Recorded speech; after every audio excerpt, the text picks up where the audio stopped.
Hi friend, good afternoon. Beauty Bengali ব্লগে সবাইকে welcome জানিয়ে আবারও আমার একটা নতুন ব্লগ নিয়ে চলে এসেছি। তো প্রথমেই বলি শুভ নববর্ষ, বড়দের জানাই প্রণাম, ছোটদের অনেক অনেক ভালোবাসা।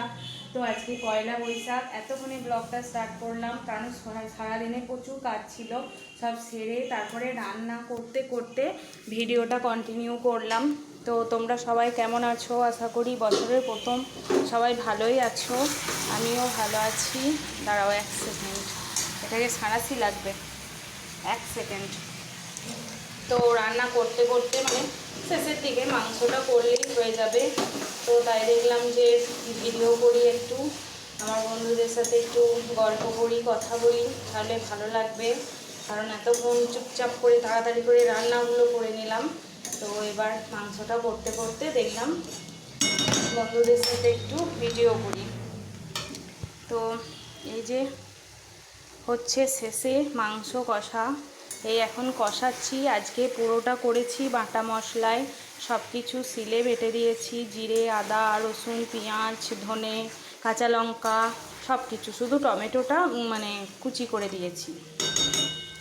তো ওটা এখন কষা হোক, ঢাকা দিয়ে দিয়ে এখন ভালো করে কষতে হবে। আর কি রান্না করেছি তো চলো তোমাদের এক ঝলক দেখিয়ে দিই। প্রথমে এখানে আছে ভাত, এখানে আছে পটল ভাজা, তারপরে আছে মাছের টক ঝাল করেছি, টমেটো সর্ষে পোস্ত দিয়ে বাটা মাছের টক ঝাল করেছি। আর করেছি মুসুরির ডাল, কিন্তু আমি জানি না যে চাটনির কড়াই করলে এই রকম হয়ে যায়। চাটনিটা করার পর করেছি তো কালারটা এই রকম হয়ে গেছে। তো টক টক মিষ্টি মিষ্টি খেতে হয়েছে, ডালটা ভালো হয়েছে খেতে, কিন্তু কালারটা কীরকম হয়ে গেছে ডালের। তো এখানে আছে ডাল, এখানে আছে আমের চাটনি, এই যে আমের চাটনি আছে, এখানে ডাল, পটল ভাজা, মাছের ঝাল, মাংস কষা, আর শেষে করব পাঁপড় ভাজা। তো আর আছে মিষ্টি। তো ওটাই আজকের লাঞ্চের মেনু।